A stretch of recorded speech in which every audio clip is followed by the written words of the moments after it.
So hindi ka nakatulog because sinabi ni Garma na you were involved. But nakatulog ka na sinabi mo kay Garma na pinatay niyo yung tao. Okay lang sa'yo. I'm the one that gave the order. Colonel Patay naman.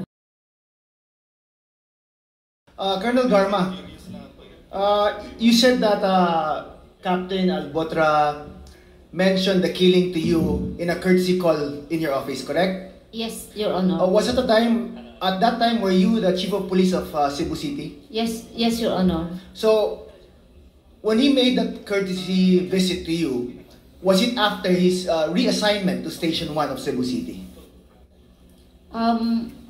Was it after? Was it when he was reassigned to Station 1?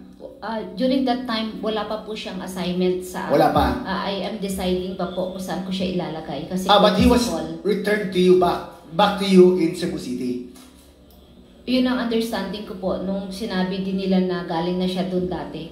Pero hindi ko na po pinansin yun, Mr. Chair. Alright. So after he mentioned that to you na sila nga yung may tumira kay Mayor Halili, it was you who assigned him to a station?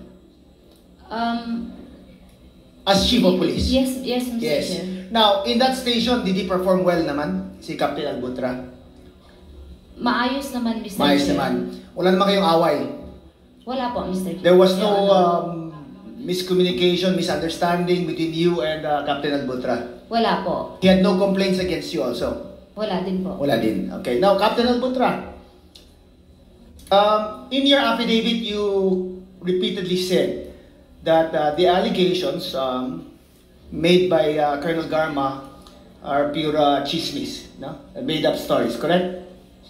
Yes po, Mr. Chair. Narinig naman po natin nung sinabi niya yun, Mr. Chair. May chismis po. Ito ba yung first time na narinig mo na ikaw ay implicated in the murder of the Mayor Halili? Yes po, Mr. Chair. When Colonel Garma mentioned it? Yes po, Mr. Chair. So that was the first time in your entire career that you heard such allegations? Yes, Mr. Chair.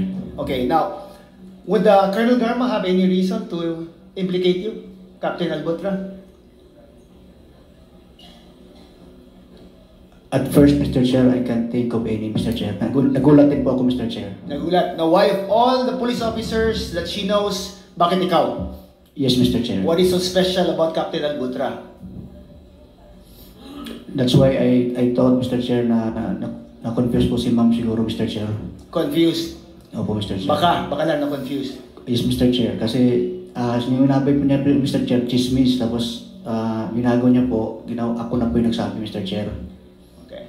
Now, Colonel Garma, when Captain Albotra made that statements to you, was it clear to you na it was him bragging about what they did? Yes, Mr. Chair. Siyang nag-volunteer. Kaya hindi ko talagang makakalimutan po. Kasi hindi ako updated nun kung sino yung mga namatay ng mga politicians nun. It was him who volunteered. So you were surprised that all of a sudden someone would out of the blue say or claim to have participated in the killing of a mayor? Yes po. That's why it will always be memorable for you and it would be easy to recall such an event, correct? Yes po. Now, Captain Albotra said that he will file cases against you. That's what is mentioned in his affidavit because he's claiming that what you've said are pure lies. What is your comment to that, Colonel Garma? Makokonsensya din po yan kasi I treated him very well when I was the city director of Cebu City. In fact, may mga operations din yung mga tao niya na he needs my intervention and I gave my full support. Alam po niya yan. So now, if he will sue me, I will face it. But I can look it straight in his eyes. I am not lying and he is lying and he is coward to mention names na alam niya kung sino talaga tumira kay Mayor Halili. He knows it. Konsensya na lang po niya yan, Mr. Chair and Your Honor. Captain Albotra, Colonel Garma says that she took care of you, no? Nilagaan ka, protektahan ka. And Mr. Chair. Now, ikaw pa yung may lakas ng loob daw na mag-file ng kaso against Mr. Chair, grabe po yung Mr. Chair, grabe po yung impact nung binanggit niya po yung pangalan ko, Mr. Chair. Grabe po talaga, Mr. Chair. Hindi ako nakatulog ng mga ilang araw. Hanggang ngayon, Mr. Chair, hindi pa po ako nakatulog ng kumpleto. Pero kaya ko namang, Mr. Chair, kalimutan, Mr. Chair, yung sinabi ni Mr. Chair. So hindi ka nakatulog because sinabi ni Garma na you were involved. But nakatulog ka na sinabi mo kay Garma na pinatay niyo yung tao. Okay lang sa iyo. Hindi na konsensya doon. Again, Mr. Chair, wala po talaga akong maalala na nagsabi ako ng ganyan kay Mr. Chair. So walang naalala doesn't mean that hindi mo ginawa. Hindi ko po ginawa yun, Mr. Chair. Okay. Thank you, Mr. Chair. That's all. Thank you, Congressman Chair. Flores. Before I recognize Congressman Paduano, meron lang akong dagdag na tanong kay Mr. Tamisin. Mr. Tamisin, kung ikaw ang in-implicate, ikaw ang kinasuhan, what could have been the motive? Ano ba yung motibo? Bakit ikaw? Ba't hindi ibang fall guy, quote unquote, no? Bakit ikaw? Hindi ko rin po alam, Your Honor Kasi wala naman kami personal na away ni Mayor. Never naman kami nag-away. Totoo po, may differences lang po pagdating sa mga implementation ng policies. Pero sabi ko nga po kanina, Your Honor, ako may pinakamaraming batas na in-approve niya. At napaganda pa, dahil nagkaroon ng breastfeeding and children's corner sa munisipyo, nagkaroon pa kami ng award sa DILG because of that ordinance. Ibig ko pong sabihin, hindi ko po talaga alam kung bakit. Sabi ko nga po ulit, Your Honor, wala na silang choice kasi ako lang ho yung mahina. Ako lang ho yung mahirap. Pero hindi nila alam, ilalabang ko to hanggang buhay ako. Bakit po? Kasi yung ibang pwedeng pagbintangan, hindi nila kaya. Okay. Nakalagay ba sa investigation report nyo kung ano ang motibo ng pagpatay kay Mayor Cesar Perez? Sino nag-conduct na investigation sa inyo?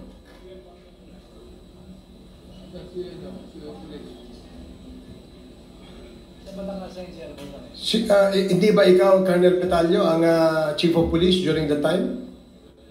Your Honor, si Colonel Gardoque po siya. Nag-share lang po siya.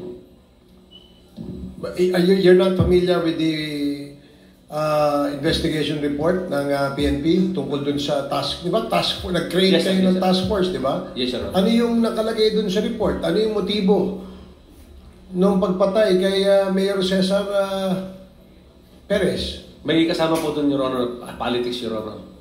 Politika. Yes, Your Honor. Yun ang Kasama po na-establish ninyo. Yes, Your Honor. Pwede bang malaman kung ano yung mga sirkumstansya na kung bakit nakapag-establish kayo na ang motibo ay politika? Sir, ano ba kay Colonel Gardoque po? So si Colonel Garduque was already That's Chief of Police, sir, Your Honor. the Chief of Police at the time. And I suppose he is familiar with the investigation report, no? Kayo ang gumawa, page, can you let him sit down? Excuse me. Gusto mo magtestigo? Okay. Baka lang gusto mo magtestigo. Colonel, so anong nakalagay na motibo sa inyong investigation report sa pagpatay kay Mayor Cesar Perez?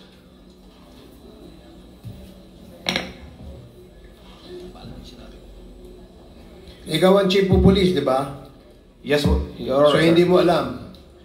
Are you part of the task force Halili? Task force Perez? Yes, I am part of What was the result of your investigation as far as the motive of the killing is concerned? Ano? It was, we found out, sir, that it was partly a politically motivated Partly? Yes, sir. Can you qualify bakit partly? Anong sirkumstansya na nagbigay sa inyo ng idea na ang motibo ng pagpatay ni Mr. Tamisin ay politika? Anong instances? Anong sirkumstansya? Ikaw nag-imbestiga, di ba? Yes, sir. Based on doon sa mga statements and evidences na nag-gather namin, it all point out that there was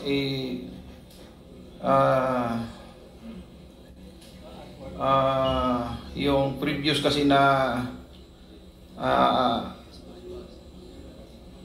alitan nila as kuan. Tumakbo kasi Sir Tamisen dati ng mayor.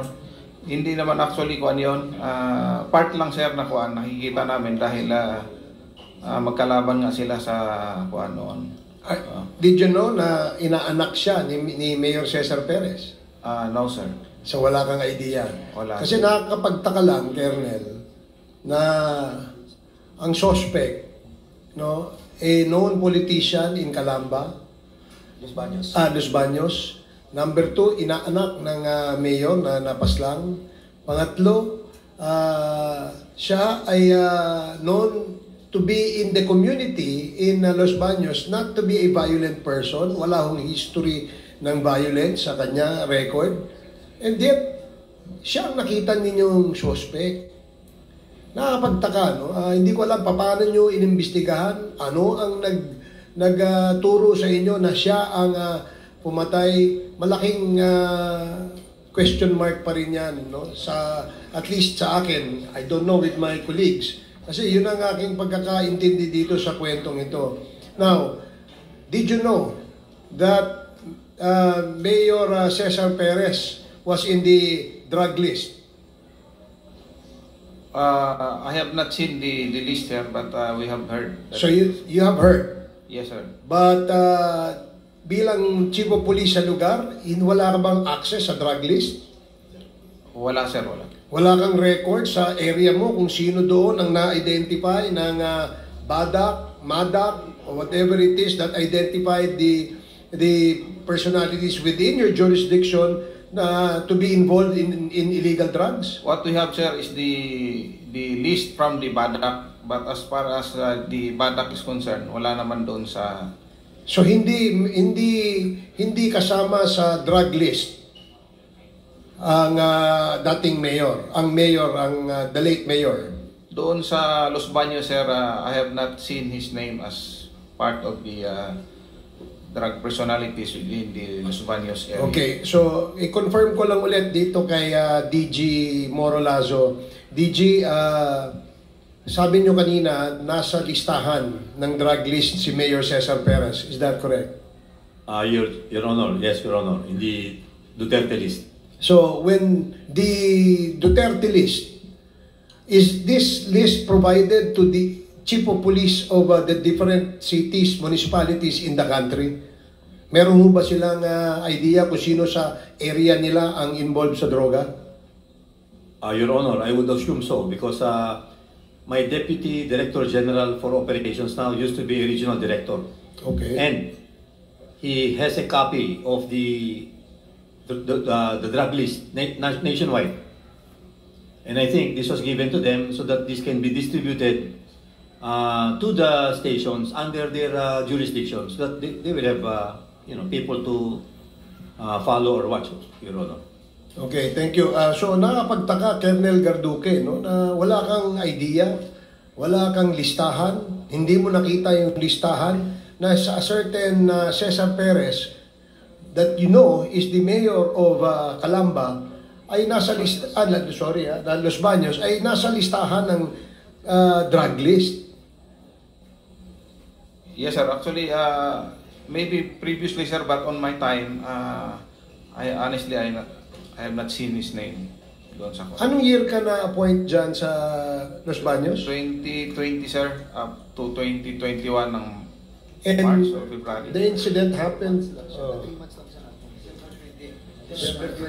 So hindi ba SOP yan, Colonel Patay, na kapag ikaw ay na-assign sa isang bilang isang city director sa isang city, hindi ba dapat meron ka kagad listahan kung sino-sino ang mga nasa drug list within the jurisdiction of the command?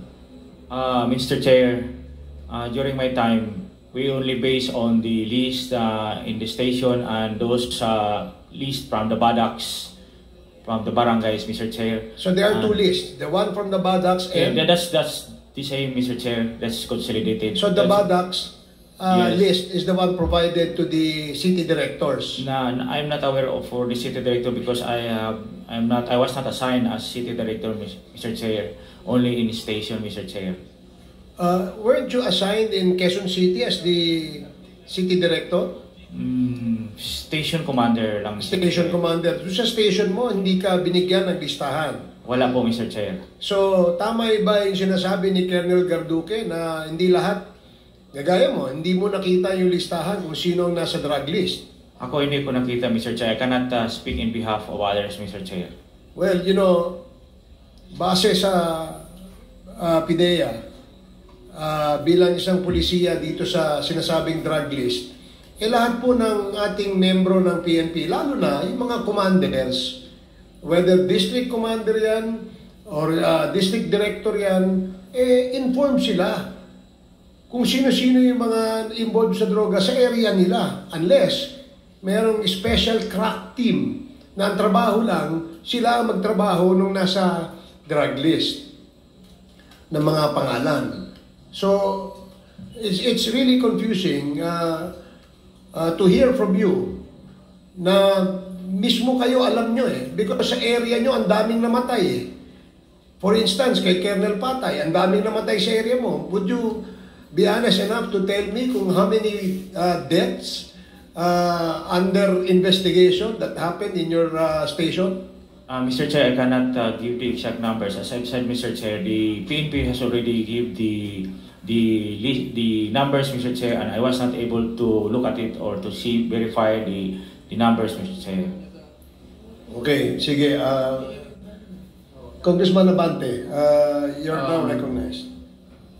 Before I ask the very people I'd like to ask, Colonel Patay, you're lying. In fact, when we had the committee hearing in the human rights, you even said that more than 100 people were killed when you were the station commander of Batasan. Mr. Chair, I was not the one telling that. Who said that? It was only the information was only given to this committee, Mr. We Chair. even invited your men, a certain major, and 4 other policemen. Andun ka, hindi ba? Inibisigahan namin yan. Sinabi nila, nakapatay sila. Marami silang napatay. Oo. Marami silang binaril. Hindi nila alam kung sila nakapatay. Oo. Yes, Mr. Chair. And then they were under you.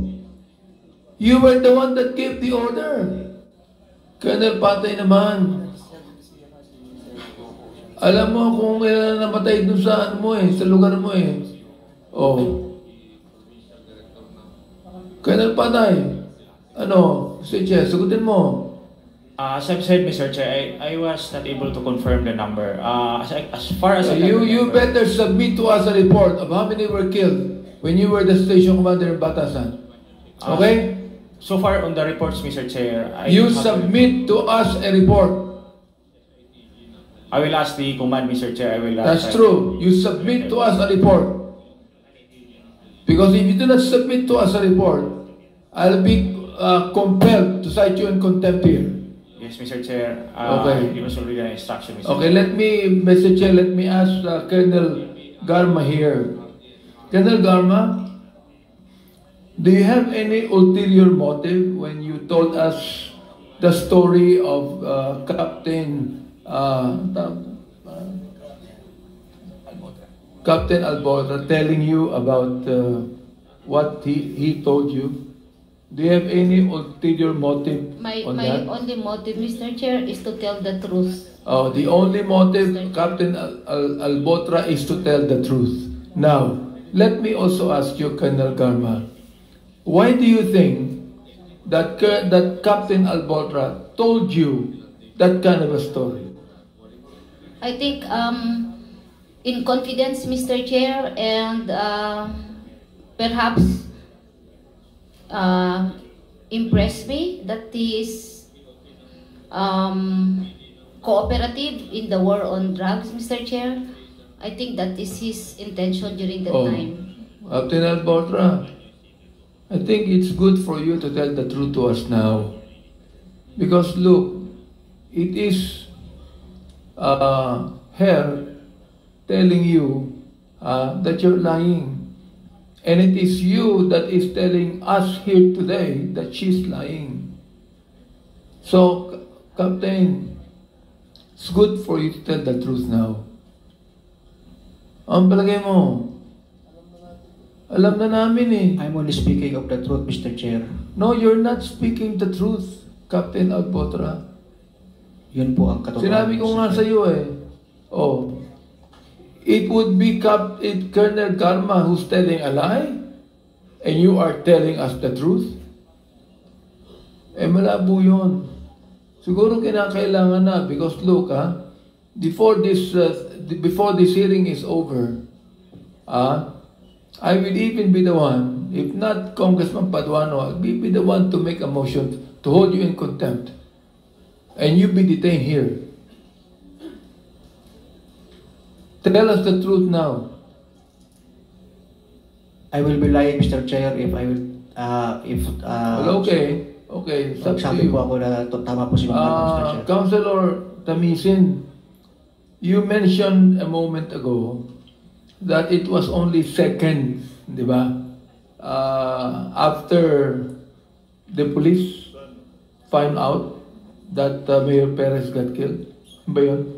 Yes, Your Honor. When he was shot 3 times, when he went down, you will see that the van is already leaving at that time. Okay. So other question is this, Mr. Chair. How about the getaway car? Did you see the getaway car? Do you know about the getaway car? Your Honor, I have seen only the getaway car through that video, Your Honor. Oh.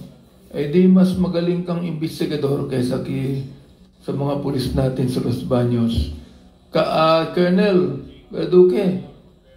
Oh, hindi ba when you investigate a killing na pinapatawag niyo ang SOCO? Yes, sir. Oh, pinatawag niyo yung SOCO. Andun yung SOCO, di ba? Yes, sir. They are part of the... Secondly, hindi ba when you investigate the killing, you also find out if there's a getaway car, di ba? Yes, sir. Oh, hindi nyo nakita. Wala kayong nakitang getaway car. Meron, sir. Yung nasa video, sir. So, anong ginawa nyo? Hinabol mo nyo ba o anong nangyari? There were several follow-up operations, sir, to... No, that day, that hour. Nung nakita nyo sa video, kailan nyo nakita sa video? Kailan? After several hours? Yes, sir. After we were able to Is it verify. not that you as an investigator should scour the place because the getaway car would not be able to get out easily? Yes, sir. Or perhaps, Chief of Police Garduque, alam nyo na police ang pumatay kay Mayor Perez at pinabayaan nyo makaalis ang getaway car? No, sir.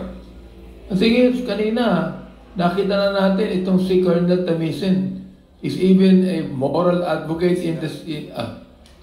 Councilor Tamisin is even a moral advocate right here in Los Baños. That he is a peaceful man. Inaanak ito ng mayor. Nakakapagtaka na merong political motivation dito. You were telling us that one of your reports says that part of that would be politically motivated? Is that the kind of observation and investigation you have in this killing, Colonel Garduque? It's a collective decision of the SITG during that time. Will you please submit to us your written report on the incident? Yes, sir. Will please Yes, sir. submit it to us, okay? Yes, sir. All right. Thank you, Mr. Chair. Chair,